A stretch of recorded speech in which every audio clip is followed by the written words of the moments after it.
솔직히 말해서 지금 내 재산이 많은 건지 적은 건지 정확히 말하기 애매한 분들이 많으실 겁니다. 남들보다 뒤처진 것 같기도 하고 그렇다고 완전 바닥은 또 아닌 것 같고 그래서 뭘 해야 할지도 애매한 상태죠. 문제는 이 상태에서는 아무리 열심히 해도 방향이 맞는지 틀린지조차 모른다는 것입니다. 그래서 대부분은 맞는 방향이 아니라 그냥 불안이 덜한 익숙한 선택을 하게 됩니다.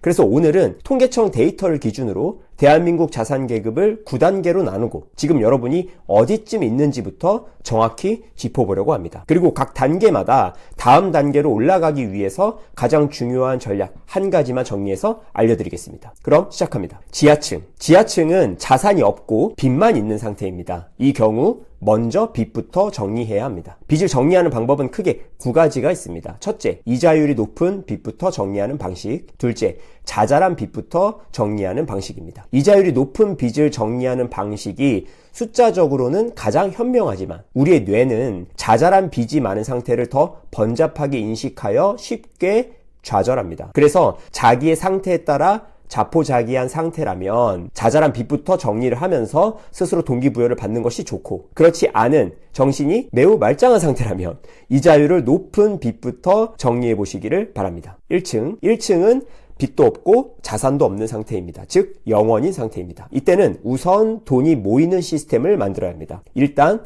통장 쪼개기를 먼저 하셔야 합니다. 급여통장, 소비통장, 비상금통장, 투자통장 4개로 나눠서 운영하는 것이 가장 좋습니다. 이후 소비통장에서만 교통카드 기능이 되는 체크카드를 만들어서 사용하시고 나머지 카드는 모두 잘라버리세요. 특히 이때는 각종 혜택을 챙기기보다는 원천적으로 신용카드를 아예 사용하지 않는 것이 더 좋습니다. 이렇게 시스템을 만들었으면 해당 시스템에 돈을 넣어줘서 흐르게 만들어야 됩니다. 먼저 세후 실수령액의 절반을 비상금 통장에 넣어서 최소 3개월에서 최대 6개월치의 생활비를 우선 확보합니다. 이 생활비는 예금으로 쪼개서 한 달 생활비당 1개 예금으로 쪼개 놓으세요. 이후 생활비를 헐어서 써야 할 비상 상황 시에 해당 예금을 매달 하나씩 헐었으면 구직 활동에 나서게 되는 또 다른 동기부여 시스템이 되어줄 것입니다. 그렇게 3달치 생활비 대략 500만 원에서 6개월치 생활비 대략 1000만 원을 모았다면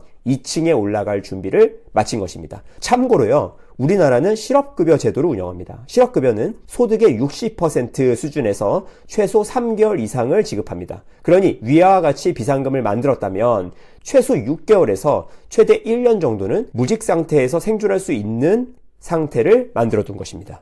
2층. 자, 2층에 올라온 것을 환영합니다. 이제 당신은 1천만 원이라는 6개월치 생활비를 가지고 있고 돈이 쌓이는 시스템 또한 가지고 있습니다. 이제 당신의 목표는 1억 만들기라는 더욱 야심찬 목표로 옮겨갑니다. 1억은 자본게임에 참여할 수 있는 최소한의 티켓입니다. 자그마한 부동산을 하나 살 수 있고 연봉이 10% 내외로 자산 배분 포트폴리오로 굴리면 1년에 1천만 원이라는 돈이 투자 소득으로 생깁니다. 연봉 3천만 원이 1년 내내 열심히 모아야 모을 수 있는 돈 1천만 원이 투자 소득으로만 생기는 것이죠. 그래서 1억은 연봉 3천짜리 내 분신이 하나 생긴 것과 똑같은 효과를 발휘합니다. 1억을 모을 때는 중위험, 중수익 투자를 시작해야 합니다. 1천만 원의 비상금을 모을 때 무위험, 무수익을 추구한 것과는 상당히 다르죠. 미국 주식 25%, 신흥국 주식 25%, 채권 및 현금성 자산 25%, 금, 은 등 실물 자산 25%로 분산하여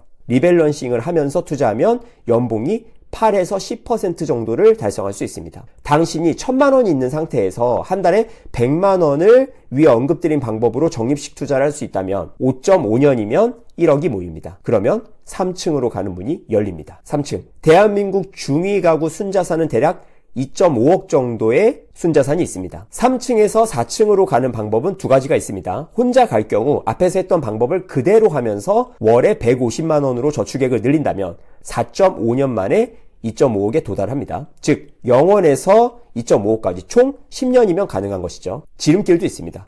바로 자신과 비슷한 경제력의 짝꿍을 만나는 것입니다. 그러면 1억 플러스 1억으로 순식간에 2억이 되고요. 이후 1년만 동일한 방법으로 투자를 지속한다면 2.5억을 쥐게 됩니다. 즉 3.5년 정도를 절약할 수 있죠. 경제 활동을 20대 중후반에 시작한다고 가정하면 2인 가구 기준 30대 초중반이면 2.5억에 도달할 수가 있습니다. 약 7년 만이죠. 그러면 4층으로 가는 계단의 문이 열리고 드디어 대한민국 중산층에 진입하게 됩니다. 4층. 당신이 4층에 왔다는 사실은 이제 대한민국에서 딱 중간이라는 뜻입니다. 이제는 대한민국 가구당 평균 순자산을 목표로 해야 합니다. 평균은 부자들이 크게 높이는 경향이 있습니다. 그래서 순자산 평균이라는 것은 사실 상위 25%라는 뜻입니다. 2.5억에 도달했다면 이제 실거주 집을 진지하게 고민해봐야 할 시기입니다. 3억 정도라면 9억짜리를, 2억 정도라면 6억 정도를 목표로 부동산을 진지하게 고려해봐야 합니다. 수도권 아파트는 10년이면 보통 2배 정도는 오릅니다. 이는 통화량이 늘어나기 때문에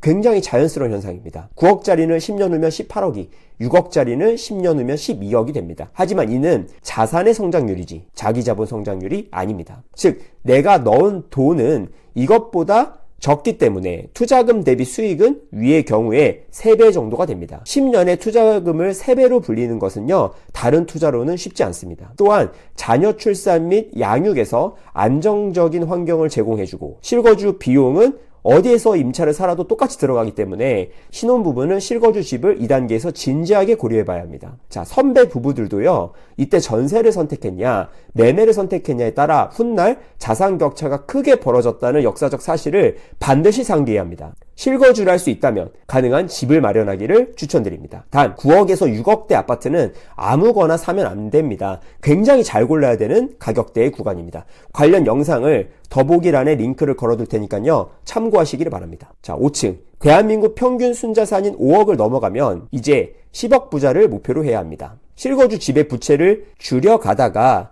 부동산 시장 폭락기에 더 좋은 주택으로 레버리지를 늘려 갈아타거나 글로벌 자산 배분 투자와 원리금 상환을 병행하면 됩니다. 보통 5억 자산가가 10억 부자가 되는데 잘하면 5년이면 가능합니다. 또한 2단계부터는 절약의 한계를 경험하게 됩니다. 그래서 맞벌이나 부업, 사이드 프로젝트로 무자본 창업 등을 하면서 소득을 높이려는 노력을 하거나 남들보다 투자 수익을 높일 수 있도록 특정 분야에 대한 공부를 진지하게 하는 등 게임의 규칙이 달라집니다. 그래야 6층으로 가는 계단의 문이 열립니다.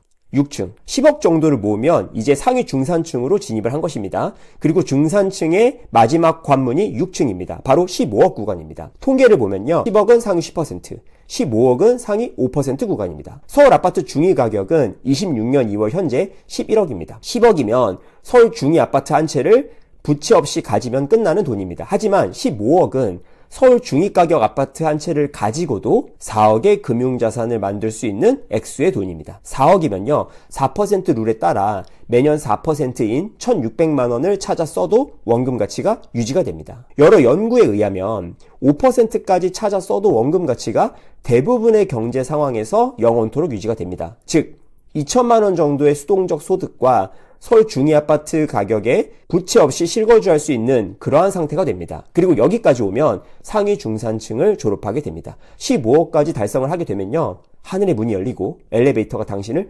7층으로 데려다 줄 것입니다. 7층.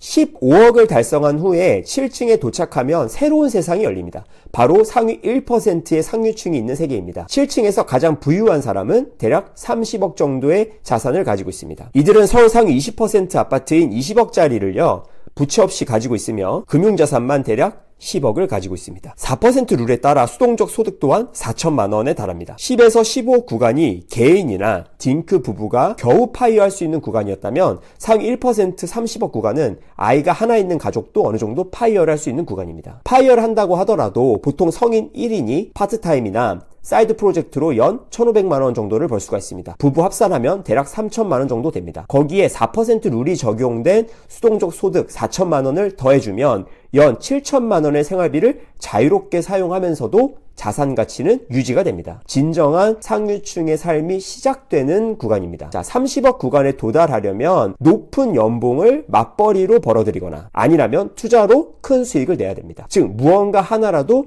특별한 점이 있어야 상위 1% 진입이 가능해집니다. 이것을 미리미리 준비해서 10년 이상은 꾸준히 해야 특별한 성과가 나오니 1에서 6층 구간에 있는 사람들도 자신의 성향을 미리 파악해서 미리미리 시작하고 준비를 해둬야 7층에 도달할 수가 있습니다. 8층, 대한민국 상위 0.5% 구간인 대략 50억 정도의 순자산입니다. 자, 서울 상위 5% 주택에 해당하는 35억짜리 주택을 부채 없이 가지고 있을 수 있습니다. 보통은 강남에 있는 대단지 신축 아파트가 여기 해당이 되죠. 그러고도 금융자산이 대략 15억 정도가 있습니다. 4% 룰을 적용하면 6천만 원의 수동적 소득이, 5% 룰을 적용하면 7,500만 원의 수동적 소득이 발생합니다. 진정으로 4인 가족도 일하지 않고 살 수 있는 그러한 구간입니다. 30억 구간부터 상류층이지만 이 30억 구간은요, 티가 잘 나지 않습니다. 하지만 50억 구간인 8층 사람들은 티가 나기 시작합니다. 일상적인 선택들에서 돈에 구애받지 않고 선택할 수 있는 자산 구간이기 때문이죠. 투자에서 성공하거나 고연봉 맞벌이로 달성할 수 있는 거의 마지막 층수이기도 합니다. 9층은 순자산 기준 80억 이상, 거의 100억 정도가 됩니다. 일반적으로요, 투자나 고연봉만으로 달성하기는 쉽지 않습니다. 이 구간부터는 반드시 사업적으로 성공하거나 아니라면 증여 상속 등의 도움이 어느 정도 있어야 합니다. 즉, 성공한 사업가나 금수저층이 주로 도달할 수 있는 상위 계층입니다. 자, 50억에서 60억이면 강남 대단지에 재건축이 될 그러한 단지 대형 평역에 부채 없이 거주가 가능합니다. 이들은 보통 재건축 이후 신축으로 바뀌면서 평형도 작게는 5평에서 많게는 15평까지 늘어나게 됩니다. 즉, 더 큰 부가 부동산만으로 거의 예정되어 있는 상태입니다. 거기에 금융자산만 20억에서 30억 정도 되니 4% 룰을 적용하면요, 8천만 원에서 1억 2천 정도의 수동적 소득이 발생합니다. 5% 룰을 적용하면 1억에서 1.5억의 수동적 소득이 발생합니다. 일상에서 구애받지 않고 선택하면 물론이고 1년에 한두 번 해외여행을 갈 수 있는 수준이고요.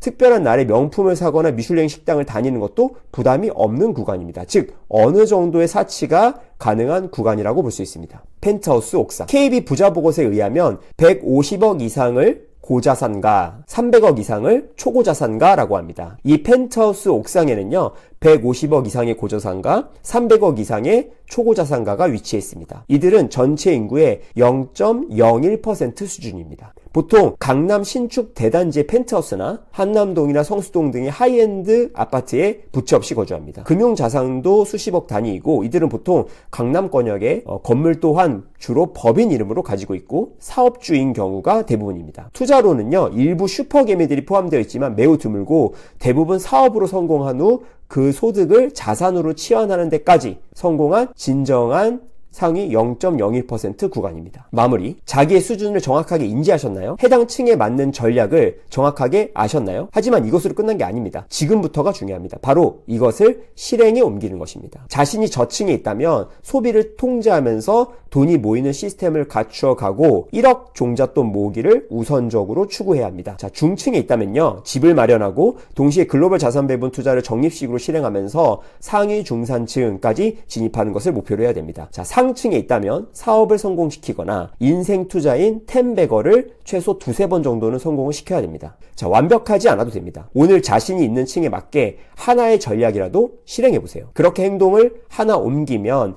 더 많은 아이디어와 행동이 바로 뒤따라올 것입니다. 만약 당신이 2층 이하라면 경자인 채널을 지금 바로 구독해 주시길 바랍니다. 사회 초년생이 2.5억 이하 구간에서 어떻게 전략을 구성해야 될지 앞으로 더 자세히 안내를 드릴 예정입니다. 자, 3층 이하의 유주택자라면요, 아래 고정 댓글의 영상을 확인해 주세요. 1주택 이후의 투자법에 대해서 배울 수가 있습니다. 자, 오늘 영상 여기까지 하겠습니다. 당신의 경제적 자유를 응원합니다. 경자인이었습니다. 안녕.